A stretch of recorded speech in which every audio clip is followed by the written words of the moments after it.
우리 함께 인사 나눌까요? 주님의 이름으로 사랑하고 축복합니다. 주님의 이름으로 사랑하고 축복합니다. 오늘은 종려주일입니다.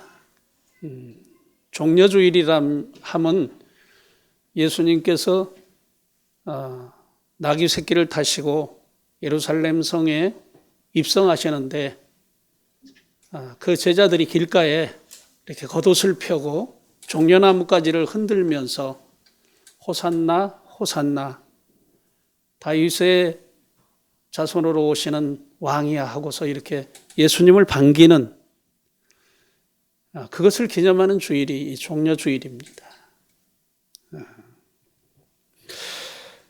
오늘 이 말씀에 여러분 귀를 기울이시면 여러분 신앙의 믿음에 큰 도움이 될 것입니다.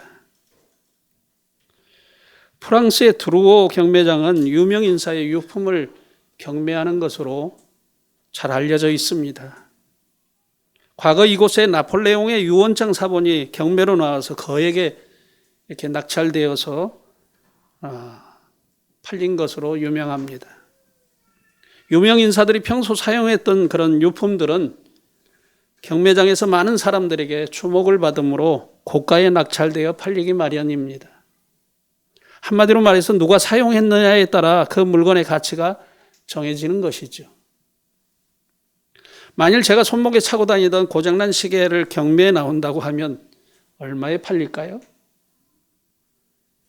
안타까운 일이지만 값이 없을 것입니다. 공짜로 준다고 해도 가져갈 사람이 아무도 없을 거예요. 오래전 영화 인디애나 존스, 일명 레이더스, 잃어버린 성궤를 찾아서 그런 그 제목의 영화를 제가 재미있게 본 적이 있습니다. 만약에 모세가 시내산에서 하나님께 받은 10계명 돌판 2개가 진품으로 경매장에 나오게 된다면 얼마에 팔릴까요? 또 예수님께서 평상시 사용하시던 옷이나 물건들이 진품으로 경매에 나온다고 하면 얼마에 낙찰될까? 여러분 얼마에 낙찰될까요? 아마도 상상할 수 없는 가격에 낙찰될 것이 분명합니다. 오늘 본문 말씀을 보면 예수님께서 유대인의 왕으로서 예루살렘 성에 입성하실 때 사용되었던 나귀 새끼 한 마리가 나옵니다.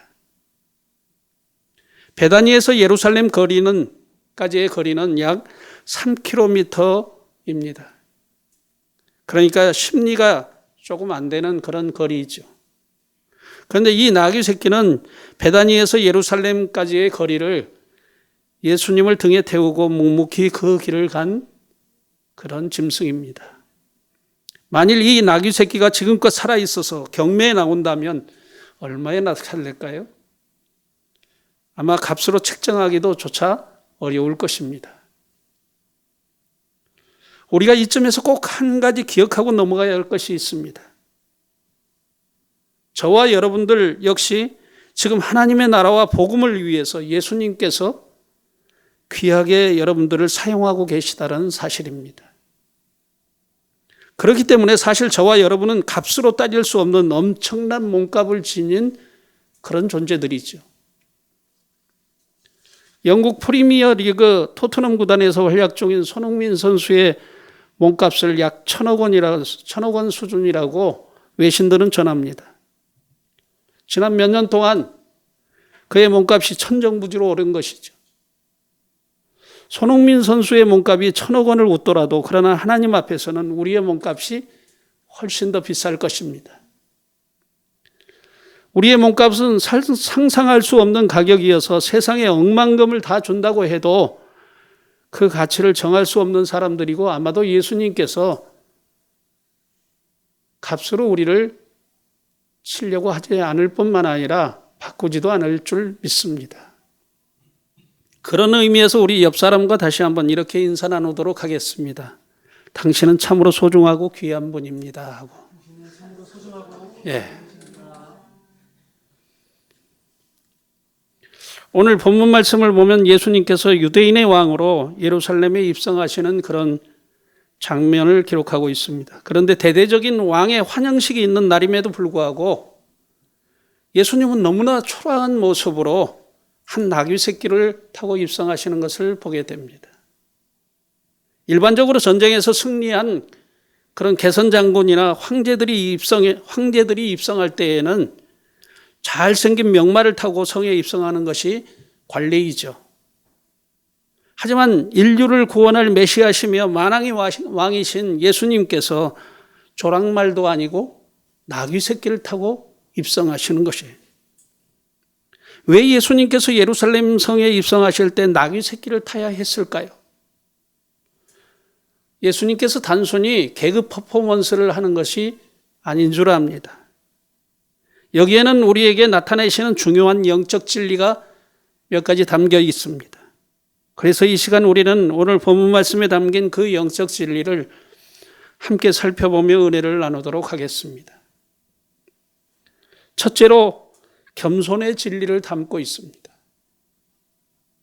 마태복음의 기록자인 마태는 마태복음 21장 4절부터 5절 말씀을 통해서 예수님께서 나귀 새끼를 타신 이유에 대해서 이렇게 말씀합니다. 이는 선지자를 통하여 하신 말씀을 이루려 하심이라. 일러스되 시온의 딸에게 이르기를 내 왕이 내게 임하나니 그는 겸손하여 나귀 곧 멍에 매는 짐승의 새끼를 탔도다 하라 하였느니라. 마태는 예수님께서 나귀 새끼를 타신 이유에 대해서 스가랴 선지자가 예언한 스가랴 9장 9절의 말씀을 인용해서 겸손하여 나귀를 타셨다고 그렇게 말씀하고 있습니다. 예수님이 가지신 인성 가운데 가장 선명하게 나타나는 부분이 무엇이냐? 겸손과 온유입니다. 그래서 예수님은 마태복음 11장 29절 말씀을 통해서 자신을 이렇게 소개합니다. 나는 마음이 온유하고 겸손하니 나의 멍에를 메고 내게 배우라. 그리하면 너희 마음이 쉼을 얻으리니 라고 말씀합니다. 예수님은 사도 바울이 빌립보서 2장 5절에 밝힌 바와 같이 그는 근본 본체 하나님이십니다. 성부와 성자와 성령 곧 삼위일체 하나님이시라는 말씀이시죠. 그 하나님이신 예수님께서 낮고 천한 피조물인 인간을 죄에서 구원하시고자 사람의 몸을 입어 이 땅에 오셔서 우리의 죄를 위해서 용서해 주시기 위해서 십자가에 못 박혀 죽으신 것입니다. 이것을 가리켜서 우리는 뭐라고 하느냐? 겸손의 극치다라고 말합니다.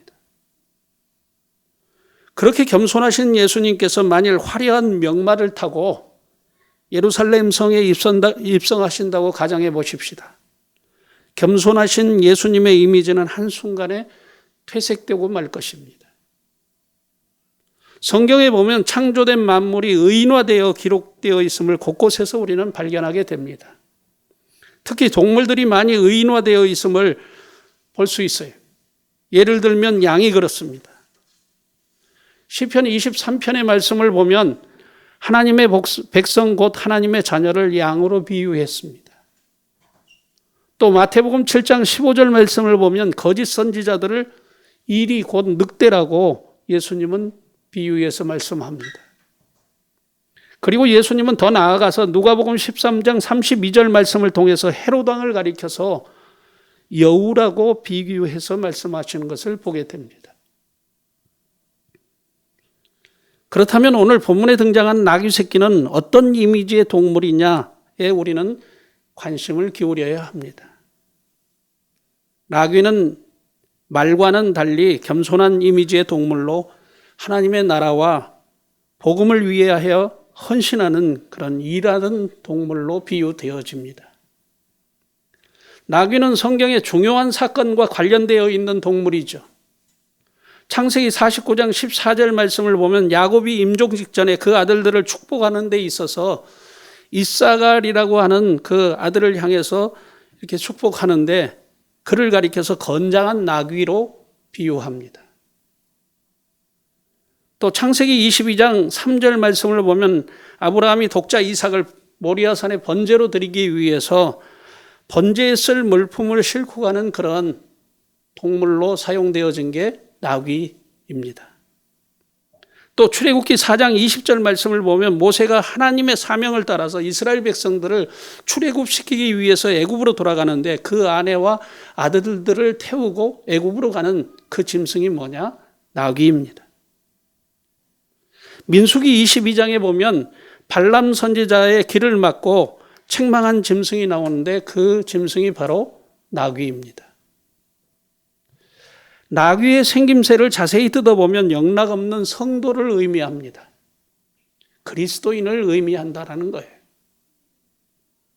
나귀는 귀가 기형적이다시피 할 정도로 큰 짐승입니다. 사실 성도는 하나님의 말씀을 잘 듣도록 귀가 훈련되어져 있어야 합니다. 그래서 귀 큰 그런 짐승이 나귀인데 성도들은 귀가 큰 사람들이 되어야 된다는 그런 의미죠. 또 나귀는 무거운 짐을 등에 짊어지고 나르며 일하는 그런 짐승입니다.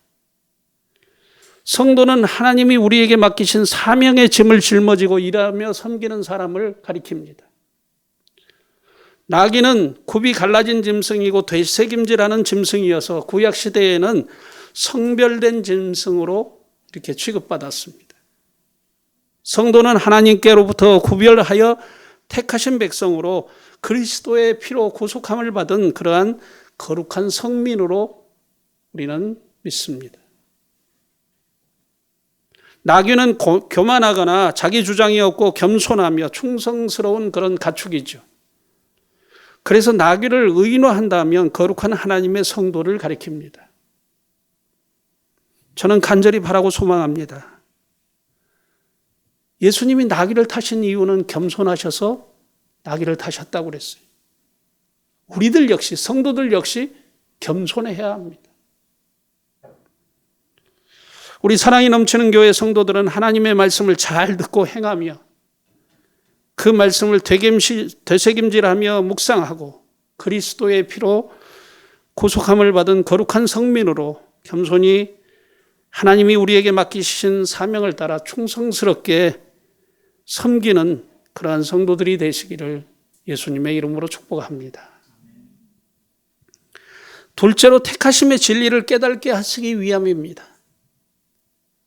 예수님께서 타고 가신 예루살렘 성에 입성하신 나귀는 예수님으로부터 선택된 나귀임을 우리는 알 수 있습니다. 본문 2절과 4절 말씀을 보면 그 사실을 확인할 수가 있죠. 예수님은 아무도 타보지 않는 나귀 새끼 곧 문 앞 거리에 매여 있는 나귀 새끼를 콕 찍어서 끌고 오너라라고 명령합니다. 한마디로 말해서 그 나귀 새끼를 콕 찍어서 선택하신 것이죠. 예수님은 정확하게 그 나귀 새끼에 대해서 어떤 나귀인지 어디에 매여 있는지를 잘 알고 계셨습니다. 또 3절 말씀에 보면 예수님께서는 이 나귀 새끼의 그 주인에게 무엇하러 이 나귀를 가져가려고 하느냐 하면 주가 쓰시겠다라고 말하라고 말씀하는 것을 우리는 보게 됩니다. 이 나귀 새끼가 예수님께 선택될 만한 어떤 조건을 갖추어져 선택된 것이 아닙니다. 오직 예수님이 은혜로 필요에 따라서 예수님의 필요에 따라서 선택되어진 것입니다. 오늘 저와 여러분들이 그렇습니다. 여러분들이 잘나서요. 무언가 여러분들이 다른 사람들보다 특별나서 하나님의 거룩한 백성으로 부르시고 택하신 것이 아닙니다. 오직 하나님의 은혜로 하나님의 나라를 위해서 여러분들 필요해서 예수님께서 우리를 부르시고 선택하신 것입니다. 세상의 군왕들은 족보 있는 명말을 선호하고 그것들을 택하여 사용합니다. 실제로 그렇습니다. 세상의 기업체들 보십시오. 인류대학교 나오고 어떤 스펙이 대단한 사람들을 뽑아서 일을 맡기고 이렇게 행하도록 하지 않습니까? 만일 우리 교회가 그런 어떤 기준을 가지고 일꾼을 정한다고 하면 저와 여러분들은 다 낙오될 사람들이에요. 하나님 나라에 아무도 쓸만한 건덕지가 없는 사람들입니다. 그들은 나귀 새끼 따위는 거들떠보지도 않습니다. 나귀는 가난한 서민들이 무거운 짐을 운반할 때 사용하는 운송수단 중에 하나입니다. 그런데 예수님은 그런 보잘것없는 나귀 새끼를 자신의 생애에 있어서 가장 의미 있는 행사를 위해서 택하신 것입니다. 여기에 영적 비밀이 있다라는 거예요. 주님이 저와 여러분들을 사용하셔서 가장 의미 있는 하나님의 일을 맡기시고 행하게 하기 위해서 우리를 택하신 것입니다. 본래 예루살렘 성전은 이스라엘 3대 왕인 솔로몬을 통해서 건축되어졌습니다. 이 예루살렘 성은 하나님을 향한 제사 곧 예배를 위한 목적으로 건축되어졌는데 예수님을 표상적으로 나타내는 건물이 바로 예루살렘 성전입니다. 요한복음 2장 19절에 보면 예수님께서 예루살렘 성전을 가리켜서 이렇게 말씀합니다. 너희가 이 성전을 헐라 내가 사흘 동안에 일으키리라. 그런데 그 다음 절인 21절 말씀에 보면 예수님께서 이렇게 말씀하신 이유를 밝히고 있어요. 그것은 성전된 자기 육체를 가리키심이라고 분명히 말씀합니다. 한마디로 말해서 예루살렘 성전은 예수님을 상징적으로 나타내는 그런 표상적 건축물이라고 하는 사실이죠. 예수님께서 그 예루살렘 성전에 입성하시는 것입니다. 다시 말해서 예루살렘 성전의 주인공인 유대인의 왕이 그곳에 입성하는 대관식과 같은 그런 행사를 벌이는 셈입니다. 그 중요한 행사의 택함을 받은 짐승이 바로 무엇이냐? 나귀라고 하는 사실이에요.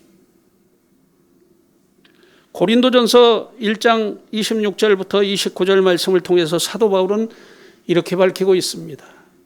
형제들아 너희를 부르심을 보라.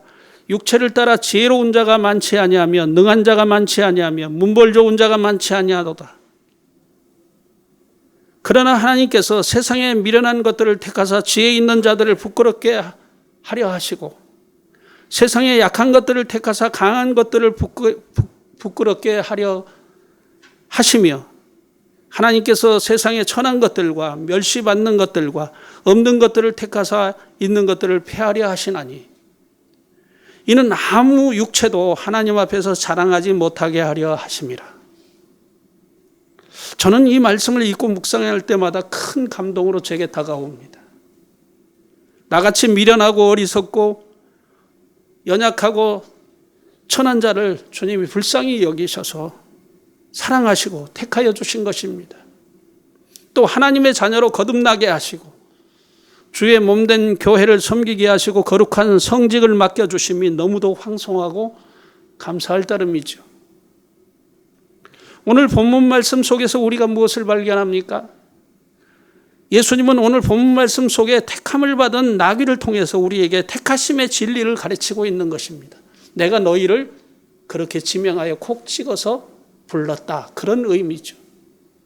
그리고 지금 너희를 그렇게 사용하고 있다. 어떤 행사예요? 중요한 행사에, 의미 있는 행사에 너희를 사용하고 있다라는 것을 가르치고 있는 것입니다. 사도 바울은 그 어떤 사도들보다 더 하나님의 택하신 은혜에 감사하며 자랑하는 그런 사도였습니다. 그는 로마서 1장 1절 말씀을 통해서 이렇게 고백합니다. 예수 그리스도의 종 바울은 사도로 부르심을 받아 하나님의 복음을 위하여 택정함을 받았으니 그렇게 말씀합니다. 유감스러운 것은 오늘날 그리스도인의 가슴 속에 이 택하심의 감사와 감동이 식어가고 있다는 하는 사실이에요. 여러분 가슴 속에는 이 택하심의 감사와 감동이 과연 뜨겁습니까? 진정 그렇다면 우리가 사도 바울처럼 뜨겁게 하나님의 택하신 은혜를 감사드리며 자랑하는 그런 성도들이 되어야 합니다. 우리의 삶 가운데서 내가 그리스도로 말미암아 주님이 나를 택하셔서 나를 구원하셨다라고 하는 이 사실을 만민에게 나가서 자랑하고 증거할 수 있는 그런 자들이 되어야 된다라고 하는 사실이죠. 셋째로 아름다운 헌신의 진리를 담고 있습니다. 예수님은 우리를 멸망받을 모든 죄악 가운데서 구원하시기 위해서 오신 메시아 곧 그리스도이십니다. 그가 과연 그리스도라고 하면 십자가를 지시기 전에 선지자 스가랴가 예언한 바대로 예언의 말씀을 성취시켜야 합니다. 다시 말해서 아직 아무도 타보지 않는 어린 나귀 새끼를 타고 예루살렘 성에 입성해야만 합니다. 왜 그렇습니까? 그것이 메시아 곧 그리스도가 행하여야 할 길이고 예언의 말씀이기 때문에 그렇습니다. 오늘 본문 말씀의 기록에 보니 예수님께서 메시아 곧 그리스도이심이 분명합니다. 때가 되면 예수님께서 선지자 스가랴가 예언한 바와 같이 예수님께서 어린 나귀 새끼를 타시고 마침내 예루살렘 성전에 입성하시는 것을 볼 때 그렇습니다. 그러므로 예수님께서 예루살렘 성전에 어린 나귀 새끼를 타고 입성하시는 것은 그리스도로서 매우 중요한 상징적 이미지를 포함하고 있는 것입니다. 본문 말씀에 보면 이 중요한 상징적 이미지를 나타내시는 일에 귀하게 쓰임받은 사람이 나오고 있습니다. 그가 누구냐? 벳박의 맞은편 마을의 나귀 새끼 주인입니다. 당시 나귀는 중요한 재산 목록 중에 하나의 가축입니다. 다시 말해서 그냥 쉽게 주고받고 하는 그런 짐승이 아니죠. 상당히 절친한 벗이나 가까운 혈족을 제외하고는 그렇게 쉽게 주고받는 동물이 아닙니다.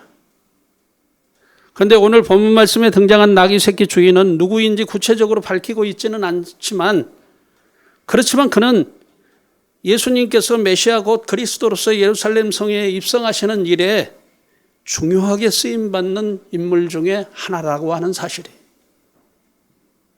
그는 자신의 중요 재산 목록 중에 하나인 나귀 새끼를 예수님께서 필요하시다고 하니 흔쾌히 그것을 내어주는 그런 행동을 보입니다. 한마디로 말해서 예수님께 대하여 기꺼이 아름다운 모습으로 헌신했다는 말씀입니다. 성경에는 이처럼 아름다운 모습으로 헌신하는 사람들이 곳곳에 나옵니다. 창세기 18장의 말씀에 보면 아브라함이 하나님 여호와께 대하여 그렇게 헌신합니다. 날이 뜨거울 때에 하나님 여호와께서 만물의 상수리 나무 근처에 나타나십니다. 이때 아브라함이 장막문에 앉아 있다가 눈을 들어보니까 세 사람이 거기에 서 있는 거예요. 그 순간 아브라함이 그들을 보자 하나님이신 줄 알고 곧 장막문에서 달려나가 영접하며 몸을 땅에 굽혀 절합니다. 그리고 이렇게 간청합니다. 내 주여, 내가 주께 은혜를 입었사오면 원하건대 종을 떠나가지 마옵시고 물을 조금 가져오게 하사 당신들의 발을 씻으시고 나무 아래에서 쉬소서라고 말합니다. 그러자 하나님 여호와께서 아브라함의 간청을 듣고 쉬어가기로 결정합니다. 그리고 그 즉시 아브라함은 그의 아내 사라에게 달려가서 가루 세 스라에 반죽을 하여 떡을 굽게 합니다. 그것뿐만이 아닙니다. 자신은 가축대로 달려가 살찌고 기름진 송아지를 잡아 대접하는 것을 보게 됩니다. 이와 같은 헌신으로 아브라함은 그의 약속의 자녀 이삭을 얻는 언약의 축복을 받는 것을 우리는 성경에서 발견하게 됩니다. 열왕기상 17장 8절부터 16절 말씀을 보면 엘리야 선지자가 사역할 당시 사르밧 과부의 이야기가 나옵니다. 여러분 다 아는 내용이에요. 3년 6개월 동안 비가 안 왔어요. 있던 식량도 다 없어지고 이제 기름과 가루 한 움큼만 남았어요. 이 과부의 집에. 그런데 하나님의 종 엘리야가 그 집에 와서 물을 조금 달라고 하면서 떡을 구워오라고 합니다. 이 사르밧 과부가 이제 우리가 내 아들이 있는데 내 아들과 함께 이 가루 한 움큼을 가지고 떡을 반죽해서 구워 먹고 마지막 죽으려고 남겨둔 최후의 식량입니다. 그렇게 얘기합니다. 그럼에도 불구하고 엘리야 선지자가 너는 작은 떡을 하나 구워가지고 내게 가져오라. 하나님이 너의 가루가 다하지 않는 축복을 주실 것이다. 이 사르밧 과부가 떡을 구워가지고 이제 엘리야 선지자에게 옵니다. 놀라운 일이 벌어지죠. 그것을 먹고 난 뒤에 기름의 병을 다 쏟았지만 그 기름의 병에 여전히 기름이 담겨져 있는 것이죠. 가루 웅큼에 가루를 이 가루 그 담는 포대에 거기에 가루를 털어냈는데 그 가루자루에 계속적으로 뭐가 있는 거예요? 가루가 있는 거예요. 그래서 그 흉년의 때에 이 사르밧 과부가 그 집에서 엘리야 선지자하고 함께 동고동 나가며 먹고 마시는 그런 기적적인 역사가 이루어집니다. 사도행전 16장 12절 말씀부터 15절 말씀을 보면 마게도냐 빌립보에 자주장사 누디아가 있습니다. 사도 바울이 이 빌립보 성에 당도했는데 그 빌립보 성에 교회를 세우고자 하는 그런 열망이 있어요. 근데 그 성에 아무도 아는 사람이 없습니다. 바울이 복음을 전하는데 이 자주장사 루디아가 그 복음을 듣고 그 즉시 그는 마음을 열고 세례를 받습니다. 그리고 자기 가족들과 다 함께 세례를 받고 자기의 집 처소에 거기에 바울이 거처할 수 있는, 바울의 일행이 거처할 수 있는 그런 거처 공간을 내주고 숙식을 제공합니다. 그 일로 인해서 이 빌립보 성에 빌립보 교회가 세워지고 그 교회가 부흥되어지는 그런 역사가 일어난 것을 우리는 알 수 있습니다. 주님이 필요하셔서 주님이 영광을 위해서 일하시고자 하는 그 자리에는 반드시 아름다운 헌신하는 사람들이 있습니다. 오늘 저는 이 작은 사랑이 넘치는 교회 여러분들을 하나님이 보내신 이유가 있다고 생각합니다. 여러분들이 아름답게 헌신할 때 하나님이 여러분들의 삶에 기적적인 역사를 보여주시고 크게 축복해 주실 줄 믿습니다. 저는 간절히 바라고 소망합니다. 우리 사랑이 넘치는 교회 성도들은 아브라함처럼, 사르밧 과부처럼, 자주장사 루디아처럼, 그리고 오늘 본문 말씀에 나오는 벳박의 맞은편 마을 나귀 새끼의 주인처럼 하나님의 나라와 복음과 주의 몸된 교회를 위해서 아름다운 헌신의 삶으로 하나님께 영광을 돌리는 그러한 삶을 사시기를 예수님의 이름으로 축복합니다. 기도하겠습니다.